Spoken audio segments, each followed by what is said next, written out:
शिव बाबा याद है ना। ओम शांति। आज 14 अगस्त 2024 के साकार मधुर महावाक्य हैं। आज की मधुर मुरली में बाबा ने विजयी रत्नों को याद किया। अष्ट विजयी रत्न कौन बनते हैं? जो बच्चे मनसा में भी शुद्ध संकल्प रखते हैं, जरा भी क्रिमिनल ख्यालात नहीं, हम आत्मा भाई भाई हैं, ये दृष्टि पक्की रहती है। ऐसे दूरादेशी बच्चे ही विजयी रत्न बनते हैं। ऐसे बच्चों का ही यादगार है अष्ट रत्नों की अंगूठी पहनते हैं ताकि ग्रहचारी समाप्त हो जाए। इनकी बहुत वैल्यू होती है। अष्ट रत्न और नौवा रत्न बीच में शिव बाबा जो निर्विघ्न बनाते हैं। बहुत सुंदर बात समझाई बाबा ने। तुम्हारा जो अनादि नाता है वो आत्मा भाई भाई का नाता है। प्रजापिता ब्रह्मा की संतान तुम भाई बहनें हो। आप एडॉप्टेड चिल्ड्रन हो। पहले ब्राह्मण बनना पड़े, ब्राह्मण ही देवता बनते हैं और उनको ऐसा बनाने वाला सुप्रीम फादर है। सुप्रीम अर्थात परम पिता। परम पिता एक शिव बाबा है जो सदा ही पावन है। बाबा कहते जब मैं आता हूं तुम्हें मनुष्य से देवता बनने के लिए, गुणवान बनने की बात समझाता हूं। दिव्य गुणों को धारण कर तुम्हें खुशबूदार फूल बनना है। किसी किसी बच्चे पर बृहस्पति की दशा होती है, किसी पर राहु की दशा होती है। तुम्हें ऐसा पुरुषार्थ करना है कि आप खुशबूदार फूल बन जाओ, अवगुण निकल जाएं।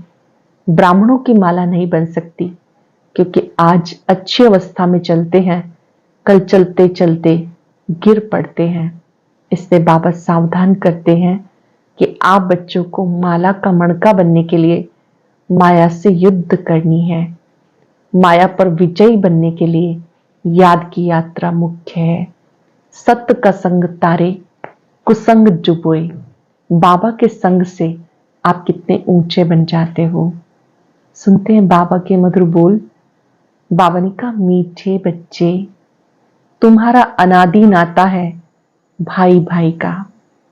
तुम्हारा अनादि नाता है भाई भाई का। तुम साकार में भाई बहन हो, इसलिए तुम्हारी कभी क्रिमिनल दृष्टि नहीं जा सकती। क्वेश्चन है, विजयी अष्ट रत्न कौन बनते हैं? उनकी वैल्यू क्या है? विजयी अष्ट रत्न कौन बनते हैं? उनकी वैल्यू क्या है? जिनकी मनसा में क्रिमिनल ख्यालात नहीं रहते, पूरी सिविल आई हो, वो अष्ट रत्न बनते हैं अर्थात कर्मातीत अवस्था को पाते हैं। उनकी इतनी अधिक वैल्यू होती, जो किसी पर कभी ग्रहचारी बैठती है तो उसे अष्ट रत्न की अंगूठी पहनाते हैं। समझते हैं इससे ग्रहचारी उतर जाएगी। अष्ट रत्न बनने वाले दूरादेशी बुद्धि होने के कारण भाई भाई की स्मृति में निरंतर रहते हैं। जिनकी मनसा में क्रिमिनल ख्यालात नहीं रहते, पूरी सिविल आई हो, वो ही अष्ट रत्न बनते हैं अर्थात कर्मातीत अवस्था को पाते हैं। उनकी इतनी अधिक वैल्यू होती, जो किसी पर कभी ग्रहचारी बैठती है तो उसे अष्ट रत्न की अंगूठी पहनाते हैं। समझते हैं इससे ग्रहचारी उतर जाएगी।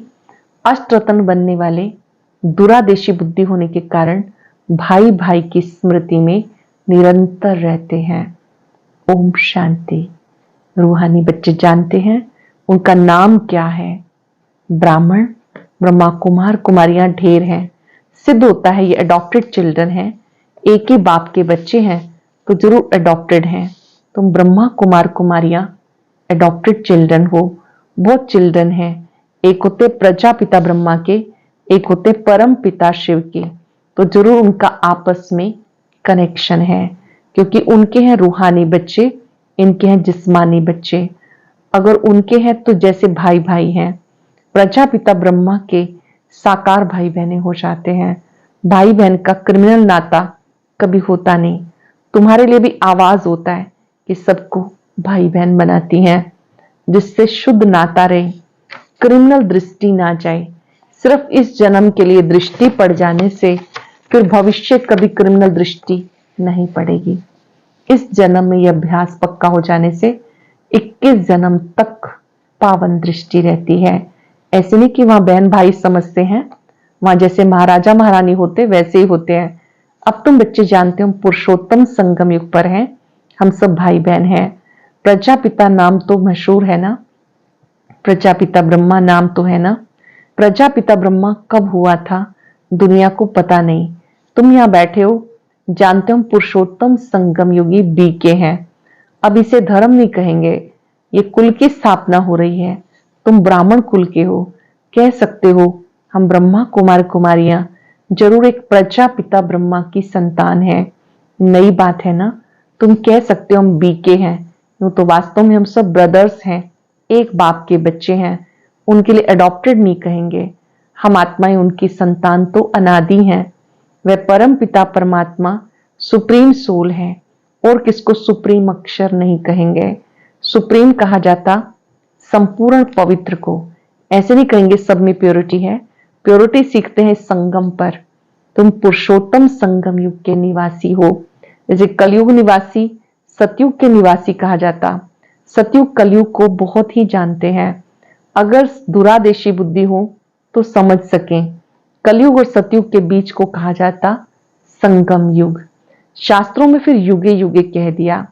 बाबा कहते मैं युगे युगे नहीं आता हूं, तुम्हारी बुद्धि में होना चाहिए हम पुरुषोत्तम संगम युगी ब्रह्मा कुमार कुमारियां हैं। नाम सतयुग में है ना कलयुग में है। संगम के बाद सतयुग आना है जरूर। तुम अब सतयुग में जाने के लिए पुरुषार्थ कर रहे हो। वहां पवित्रता के बिना कोई जा नहीं सकते। अंडरलाइन करेंगे, सतयुग में जाना है तो बिना पवित्रता के जा नहीं सकते। इस समय तुम पवित्र बनने के लिए पुरुषार्थी हो। सब तो पवित्र नहीं है, कई पतित भी होते, चलते चलते गिर पड़ते, छिपकर आए अमृत पीते हैं। वास्तव में जो अमृत छोड़ विष खाते हैं उनको कुछ समय आने नहीं देते। परंतु ये भी गायन है, जब अमृत बांटा तो विकारी असुर छिपकर आए बैठते थे। कहते इंद्र सभा में ऐसे अपवित्र आकर बैठते तो उन्हें श्राप लग जाता। एक कहानी भी बताते हैं, एक परी एक विकारी को ले आई, फिर उसका क्या हाल हुआ। विकारी तो जरूर गिर पड़ेंगे, ये समझ की बात है। विकारी चढ़ ना सके, कहते वो जाकर पत्थर बना। अब ऐसे नहीं कि मनुष्य पत्थर वहां झाड़ बन जाते हैं, लेकिन वो पत्थर बुद्धि बन जाते हैं। बुद्धि पत्थर बुद्धि बन जाती है। यहाँ आते पारस बुद्धि बनने के लिए, परंतु छिपकर विष पीते हैं। सिद्ध होता है पत्थर बुद्धि ही रहेंगे। वह सामने समझाया जाता। शास्त्रों में ऐसे ही बैठ लिखा, नाम रखा इंद्र सभा, जहां पुखराज परी किस्म किस्म की परियां दिखाते। रत्नों में भी नंबरवार होते, कोई बहुत अच्छा रतन और कोई कम, कोई की वैल्यू कम कोई की बहुत होती। 9 रतन की अंगूठी बहुत बनाते, एडवर्टाइज करते। नाम तो रतन ही है, यहाँ बैठे हैं ना, परंतु उसमें भी कहेंगे ये हीरा है, ये पन्ना है, ये माणिक है। पुखराज भी बैठे हैं, रात दिन का फर्क है, उनकी वैल्यू में बहुत फर्क होता। वैसे फिर फूलों से भेंट की जाती, उनमें भी वैरायटी है। कई बच्चे जानते हैं कौन कौन फूल है। ब्राह्मणियां पंडा बनकर ले आती, वो अच्छा फूल होता है। वो स्वयं पंडा बनकर आती हैं, अच्छा फूल होता है। कोई तो फिर स्टूडेंट भी जास्ती तीखे होते, समझाने करने में अच्छे होते हैं। बाबा ब्राह्मणी को फूल ना देकर उनको देंगे। जैसे कोई अच्छा बाबा का बच्चा बनता है तो बाबा कहते फिर कई बार गाइड की बजाय जो स्टूडेंट है उसको बाबा फूल देंगे। सिखाने वाले से भी उनमें गुण अच्छे होते, कोई भी विकार नहीं होता। कोई कोई में अवगुण होते हैं, क्रोध का भूत, लोभ का भूत। तो बाबा जानते हैं ये फेवरेट पंडा है, मन पसंद है, ये सेकंड नंबर है। कोई कोई पंडा इतना फेवरेट नहीं होता जितना जिज्ञासु जिनको ले आते वो फेवरेट होते। ऐसे भी होते सिखाने वाले माया के चंबे में आकर विकार में चले जाते। ऐसे है भूतों को दुबन से निकालते, खुद फंस जाते हैं। माया बड़ी जबरदस्त है। बच्चे भी समझते क्रिमिनल आई बहुत धोखा देती है। जब तक क्रिमिनल आई है तो भाई बहन को जो डायरेक्शन मिला हुआ है वो भी नहीं चल सकता। सिविल आई बदल क्रिमिनल आई बन जाती। जब क्रिमिनल आई टूटकर पक्की सिविल आई बन जाती तो उसको कहते कर्मातीत अवस्था। जब क्रिमिनल आई समाप्त हो जाए, शुद्ध पावन दृष्टि बन जाए, उसको कहते कर्मातीत अवस्था। इतनी अपनी जांच करनी है, इकट्ठे रहते हुए भी विकार की दृष्टि ना जाए। यहां तुम भाई बहन बनते हो, ज्ञान तलवार बीच में है, हमें पवित्र बनने की प्रतिज्ञा करनी है। परंतु लिखते हैं बाबा कशिश होती है, वो अवस्था जो पक्की नहीं हुई, पुरुषार्थ करते रहते हैं, ये भी ना रहे। एकदम सिविलाई जब बन जाए तब विजय पा सकते हैं। अवस्था ऐसी चाहिए जो कोई विकारी संकल्प भी ना उठे, इसको कर्मातीत अवस्था कहा जाता। मंजिल है, कितनी वंडरफुल माला बनती, 8 रत्न की भी माला होती, बच्चे ढेर के ढेर हैं, सूर्यवंशी चंद्रवंशी घराना यहां स्थापन होता, उन सबको मिलाकर फुल पास स्कॉलरशिप लेने वाले 8 रत्न निकलते हैं। बीच में फिर उनको रत्न बनाने वाला हीरा शिव डालते हैं, जिसने ये रत्न बनाए। 9वां रत्न शिव बाबा जो ऐसा बनाते हैं। ग्रहचारी बैठती है तो भी 8 रत्न की अंगूठी पहनते। इस समय भारत पर राहु की ग्रहचारी है। पहले थी वृक्षपति की अर्थात बृहस्पति की दशा। तुम सत्युगी देवता थे, विश्व पर राज्य करते थे, फिर राहु की दशा बैठी। अब तुम जानते हो हमारे पर बृहस्पति की दशा थी, नाम है वृक्षपति, शॉर्ट में बृहस्पति कहा जाता। हमारे पर बरोबर बृहस्पति की दशा थी जबकि हम विश्व के मालिक थे। अब राहु की दशा बैठी तो हम कोड़ी मिसल बन गए। ये तो हर एक समझ सकते हैं, पूछने की बात नहीं। गुरु आदि से पूछते इस इम्तिहान में पास होंगे, यहां भी बाबा से पूछते हम पास होंगे। कहता हूं अगर ऐसे पुरुषार्थ से चलते रहे तो क्यों नहीं पास होंगे। परंतु माया बड़ी जबरदस्त है, प्रबल है, तूफान में ला देगी। इस समय तो ठीक है, आगे चल तूफान बहुत आते हैं। अब तुम युद्ध के मैदान में हो, फिर हम गारंटी कैसे कर सकते हैं। आगे माला बनाते थे, जिनको 2-3 नंबर में रखते थे वो है नहीं, एकदम कांटा बन गए। तो बाबा ने कहा ब्राह्मणों की माला नहीं बन सकती, युद्ध के मैदान में है ना। आज ब्राह्मण कल शूद्र बन जाएंगे। विकार में गया, गोया शूद्र बन गया। राहु की दशा बैठ गई, बृहस्पति की दशा के लिए पुरुषार्थ करते, वृक्षपति पढ़ाते, चलते चलते माया का थप्पड़ लगा, फिर राहु की दशा बैठ जाती, ट्रेटर बन जाते। ऐसे सब जगह होते। एक राजाई से निकल दूसरी राजाई में जाकर शरण लेते, फिर वो लोग भी देखते हैं ये हमारे काम का है तो शरण दे देते हैं। ऐसे बहुत ट्रेटर बनते हैं। एरोप्लेन से ही जाकर दूसरी राजाई में बैठते, फिर वो लोग एरोप्लेन वापस कर लेते, उनको शरण दे देते। एरोप्लेन को थोड़ी शरण लेते, वो तो उनकी प्रॉपर्टी है, उनकी चीज उनको वापस कर देते। बाकी मनुष्य मनुष्य को शरण देते हैं। अब तुम बच्चे शरण में आए हो बाबा के पास, कहते हो हमारी लाज रखो। द्रौपदी ने पुकारा, बाबा कहते मैं तुम्हें पावन बनाने के लिए आया हूं। घर गृहस्थ में रहते संपूर्ण निर्विकारी बनो। वहां संपूर्ण निर्विकारी होते, भले स्त्री पुरुष साथ में रहते हैं। सतयुग में स्त्री पुरुष साथ में रहते हैं लेकिन निर्विकारी रहते हैं। इसलिए कहते हैं नर से नारायण, नारी से लक्ष्मी बन रहे हैं। वो है निर्विकारी दुनिया, वहां रावण नहीं, उसको कहते राम राज्य। राम शिव बाबा को कहा जाता। राम नाम जपने का अर्थ है बाबा को याद करना। राम राम जब कहते हैं तो बुद्धि निराकार में जाती। राम राम कहते सीता जी को छोड़ देते, श्री कृष्ण का नाम लेते श्री राधे जी को छोड़ देते। यहाँ तो बाबा है ही एक, वो कहते हैं माम एकम याद करो। श्री कृष्ण जी को पतित पावन नहीं कहेंगे, छोटेपन में राधे कृष्ण, फिर वही श्री लक्ष्मी नारायण बनते हैं। वो अलग अलग राजाई के थे, बच्चे होते ही शुद्ध हैं। बाबा कहते बच्चे तो फूल हैं, उनमें कभी विकार की दृष्टि नहीं होती। जब बड़े होते तब दृष्टि जाती है। इससे बालक और महात्मा को एक समान कहते हैं, बल्कि बच्चा महात्मा से ऊंच है। महात्मा को फिर भी मालूम है हम भ्रष्टाचार से पैदा हुआ हूं, छोटे बच्चे को मालूम नहीं रहता। बच्चा बाप का बना तो वर्षा तो है ही, तुम विश्व की राजधानी के मालिक बनते हो। कल की ही बात है, तुम विश्व के मालिक थे, फिर तुम बनते हो। इतनी प्राप्ति होती है तो स्त्री पुरुष भाई बहन बन पवित्र रहे, क्या बड़ी बात है। इस एक जन्म में इतनी बड़ी प्राप्ति है, एक जन्म पवित्र रहे, क्या बड़ी बात है। कुछ तो मेहनत चाहिए। हाँ, नंबरवार पुरुषार्थ अनुसार अब बृहस्पति की दशा में जाते हो, स्वर्ग में जाते हो तो पढ़ाई से कोई ऊंच पद पाते, कोई मध्यम, कोई फूल बनते, कोई क्या बगीचा है ना, फिर पद भी ऐसे लेंगे। पुरुषार्थ खूब करना है ऐसा फूल बनने के लिए। इससे बाबा फूल ले आते हैं बच्चों को दिखाने के लिए।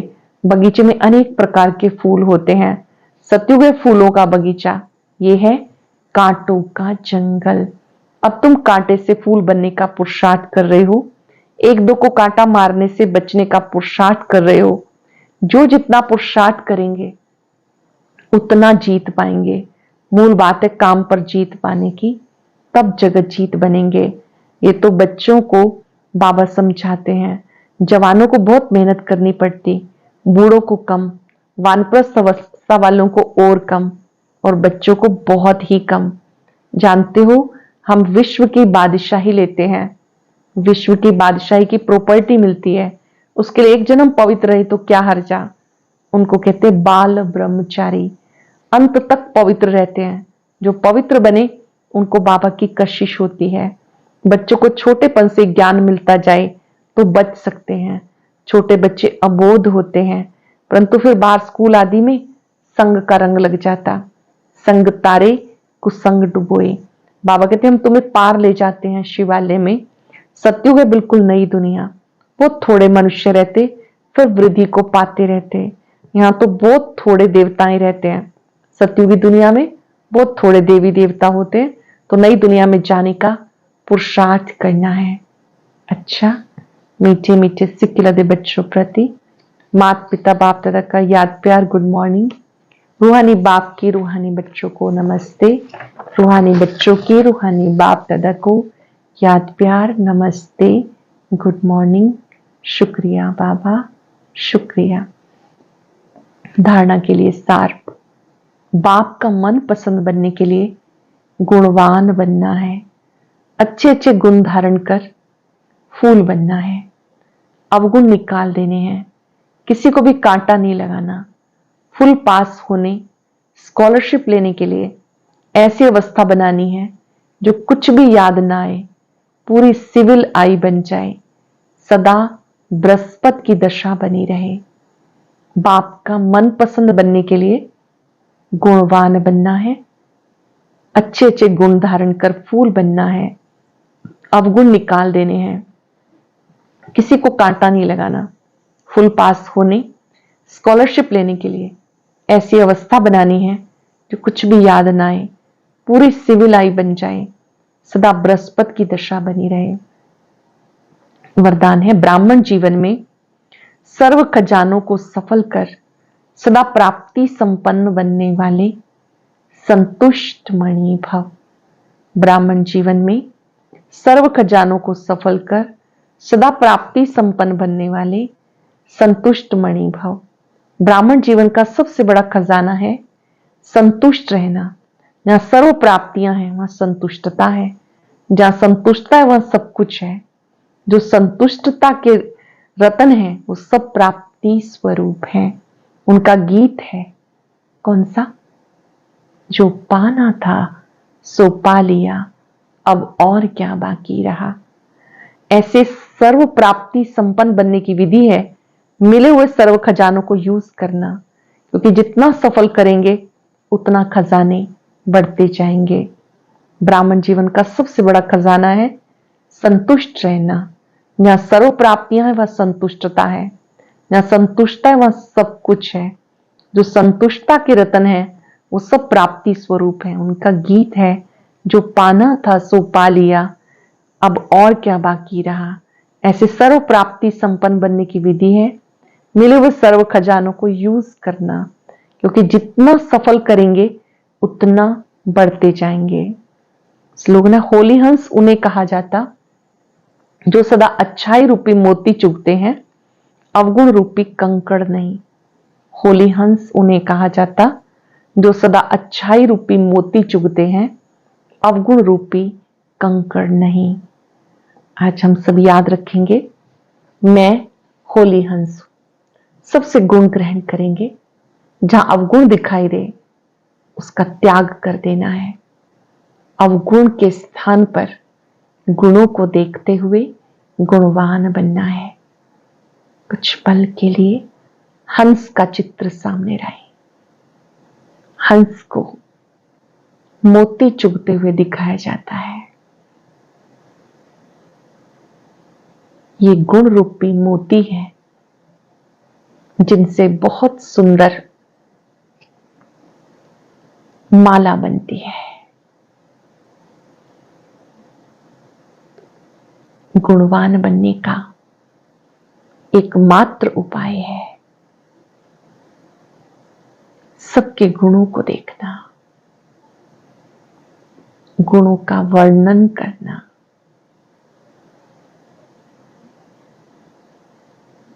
गुणों का चिंतन करना।